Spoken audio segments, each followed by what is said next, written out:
Hey guys, it's the Beginner Locksmith. It's been a while, but today I wanted to go on a rant about lockouts and some of the issues I've run into, whether it be because of the job itself or the clients. Stay tuned.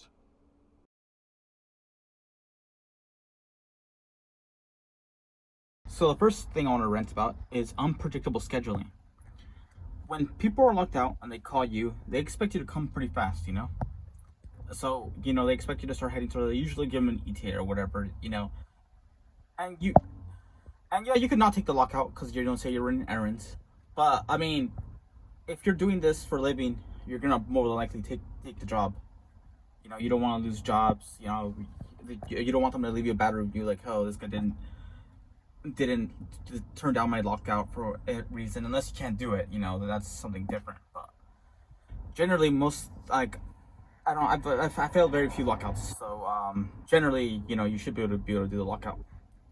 Anyway, so if you take the lockout and you say yes, then yeah, you kind of have to drop what you're doing. Sometimes I'll be playing a game of chess. It's a hobby online, and because I'll be playing and I'll get this call, I have to basically quit the game or try to play really fast. But because I play really fast, I don't make optimal moves, so I just lose. Anyway, so there's that. That's reason number one.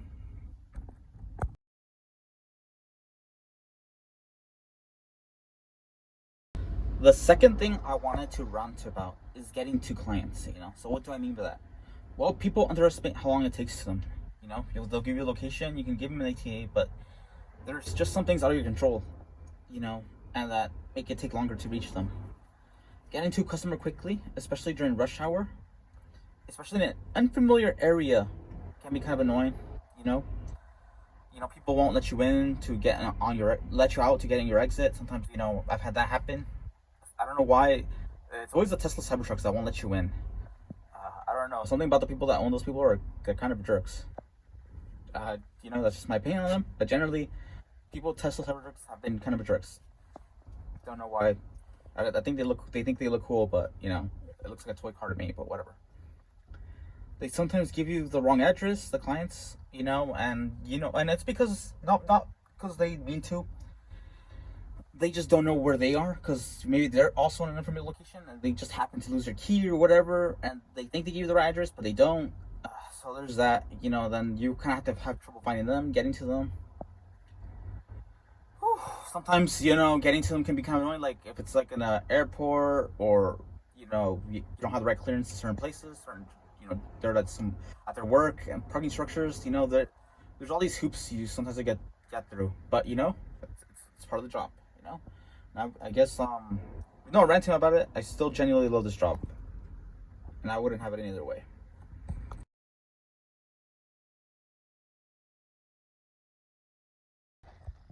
Managing customer expectations and emotions can be tough.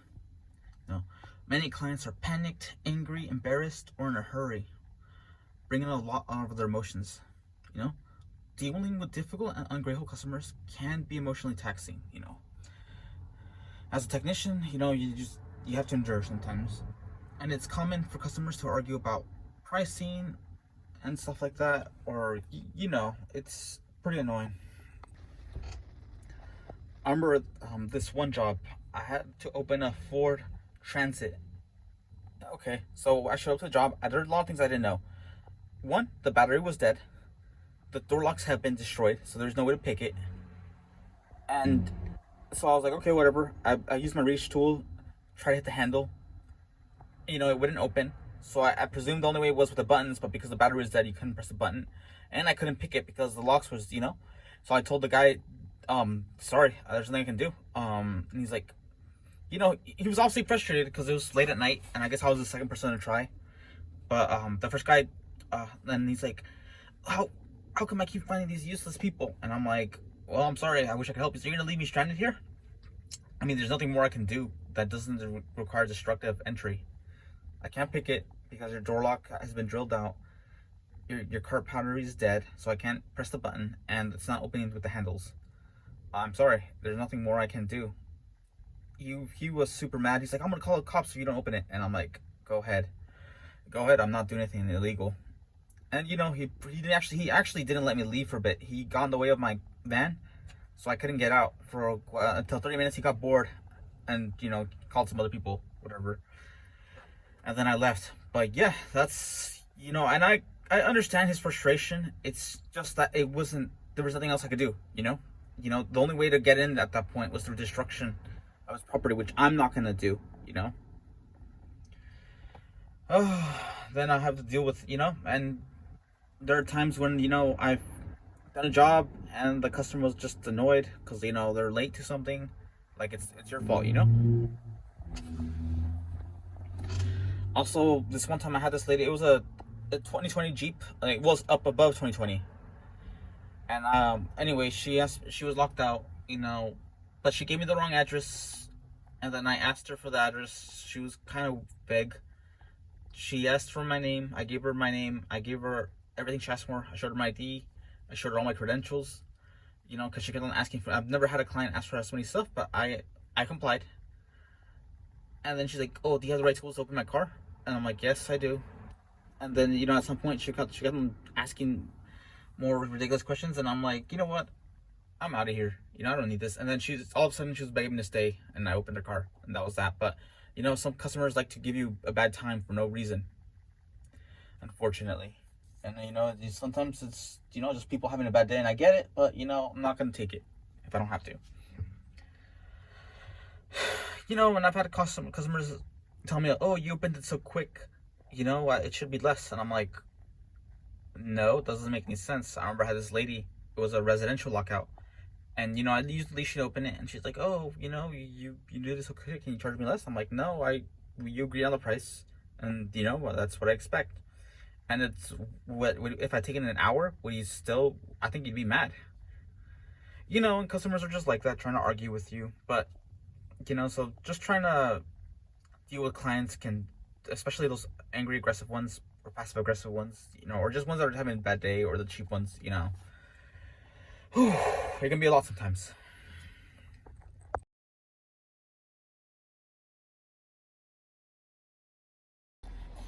For technical surprises. So what do I mean by that? Well, not all lockouts are straightforward. Some lockouts are like puzzles, and you have to figure it out because of sometimes locks are damaged, they're difficult to open, or just old. And I'll give you some examples. One time I had to open it's called a supercar.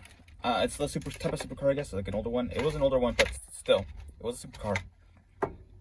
And it was like a Lotus something. And there was a frameless window. It was interesting, but luckily, first I used this strip tool to access the mushroom top, open that part. And also another thing to note about this specific lockout is the customer had a key, but it didn't work for the door lock, so without any picking, that was out. And the buttons didn't work, so that was also out. So first I attacked that, opened it, and then it opened the door a bit, and then but luckily it made room for my reach tool to slip in and open the handle, and that's how I got in. But that all took time because the handle was really deep in, and you couldn't really see it from where you're inserting it. It took a little time, but that was one time. It was a puzzle. There's a bunch of times, tell me why every BMW lock is broken. Every time, like I can never pick them because they're all broken. They twist and turn, but because the linkage breaks or something, it's very common on these BMWs, and especially if they're pre 2012, you have to have the double lock system. Yeah, they can be puzzles as well, depending on how many things are broken on the BMW, which usually almost everything. And so you have to pull the door handle at the right space twice. It's a pain, but it's part of the job. I've generally opened more than, I want to say, 95% of the cars I've had to come across. But yeah, but keep in mind, not every locksmith can open every car. That's just the fact of reality. Sometimes you'll run into something you're not prepared for, and but other times you can improvise. If you never opened something, and generally I have been able to improvise, and it's worked out. So yeah, those are just two examples. I mean, the BMW thing, I can name a lot. I remember this one time, it was underground. BMW, the battery was dead because I hadn't been moved. Um, but luckily in that case, that was the first time I ever picked a BMW, and in that case, that was the best thing. It was HU 100R. But yeah, every lockout comes with its own surprises, and it's up to you to figure it out.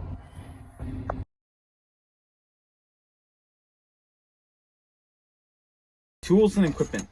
Keeping your tools in tip-top shape can be expensive, or just keeping them in general. This is a door panel removal, but I've been using it as a hand jack because I've gone through like 20 of them. I keep losing them in job sites. I've also lost airbags, things like that. I've lost, sometimes I'm a little careless. I'm trying to be better with that, and I have gone better with that. But yeah, replacing your tools can be expensive sometimes. Also getting new tools, like this is a Tesla tool. It's a great tool. I've been using it, but yeah, that's another thing to keep in mind. Replacing your tools, keeping your tools in tip-top shape. I've also, not just my airbags. I had a twin airbag thing from Access Tools, and that broke. So yeah, just replacing tools and keeping up with them.